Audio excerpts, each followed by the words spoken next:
Talk a little bit about the season at hand so far and the state meet coming up next weekend.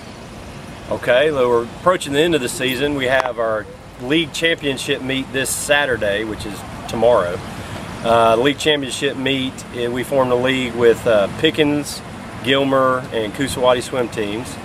And we have a league meet that's coming up. Basic championship meet where everybody rests and does their best times there. The season started back in, as soon as school got out, season started, I guess end of May is when that was. So we've been going about 8 weeks, and we're approaching the league championship meet, as I said, and the week after that is the state swim meet. State swim meet is in Tifton, and we will be participating down there. We're taking 22 swimmers to Tifton, and we have a couple chances to win a couple races.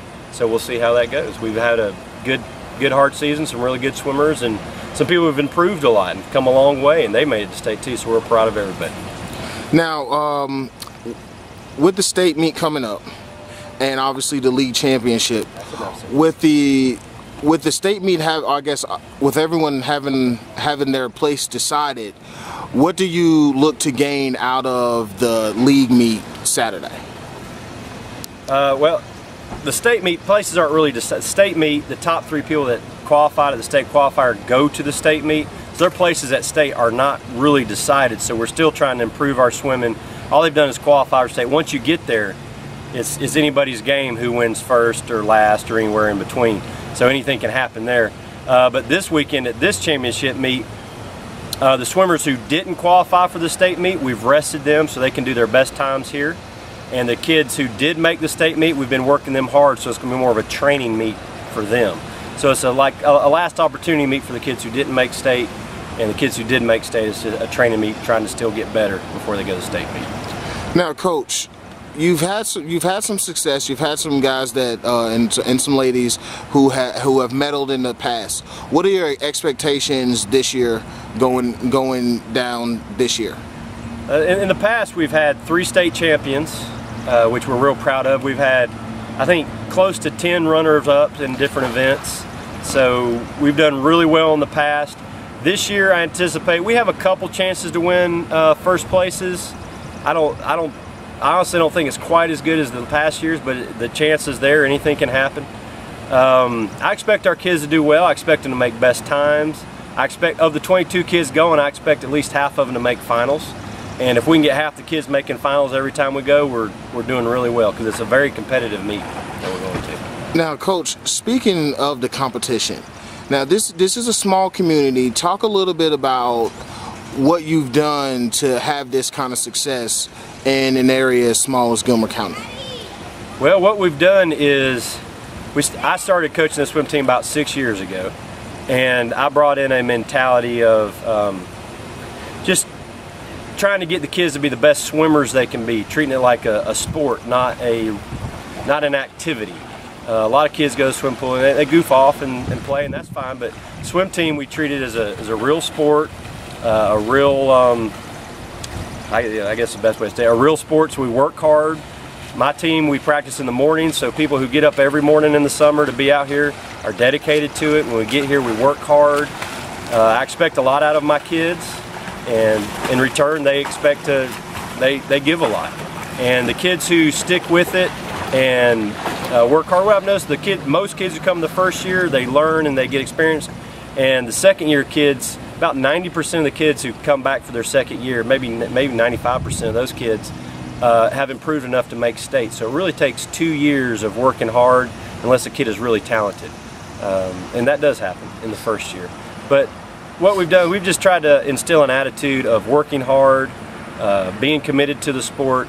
Swimming is a sport that rewards hard work more than talent.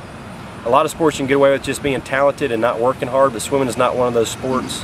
So you really have to come every day, and that's just the mentality I've tried to bring to this team. And the kids who decide they're going to do it, and the parents who commit to it, those are the kids who show a lot of success. So we've worked hard to build our reputation in the community and to bring kids in who want to do it. And our team hovers right around 40 to 50 people every year, and I'm happy with that. That's a good number for this small community to have. All right, well, thank you, Coach. I appreciate it. Okay, thank you. All right, we're here with Coach Jacob Mabry of the Coosawattee Torpedoes, the local swim team in Gilmer County, and you guys have some meets coming up in the next couple weeks. That's pretty big.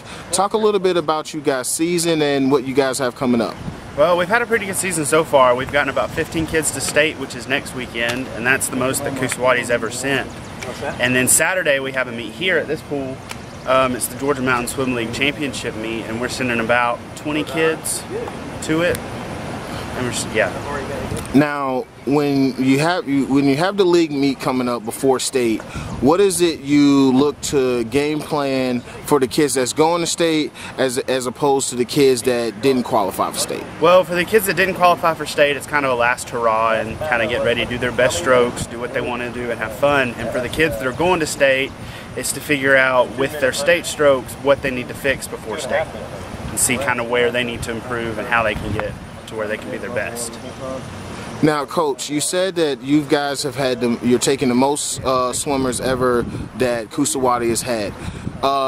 Explain or just tell the people a little bit how you came to that number this year and what's the reasoning that you feel is for having this success this year. Kids have worked hard. We've grown since the past couple of years, and our kids have just worked really hard, and they really wanted it, and they've gotten what they wanted. Now, what are your expectations heading into the state meet? We have a couple that are seeded to do pretty well, and the biggest thing is just to have fun and to learn from the experience and to do their absolute best, because if they're not doing their best or they're not having fun, it's not worth it. Now, Coach, how long is this your first year as the coach? Yes, this is my first year as the head coach, and it's my third year as a coach in general.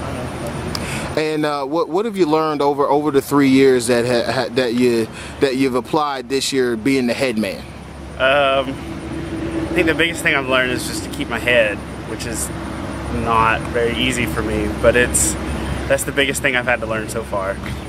But other than that, it's trust the kids and their abilities and work from them. Work with what's their best at what they can do. And coming on the end of the season this year, and obviously you still have the state, you have 15 kids. Are you already thinking a little bit about next year, or are you looking at some of the younger kids and envisioning what success they'll have later? Kind of. I'm just more worried about getting to state and getting them past that. Once we get after state, I'm going to start worrying about next year. But I've learned through life to not plan a year in advance. So I'm just trying to get them to state and get them to be their best. All right, well, Coach, well, I appreciate it. Thank you very much. No problem.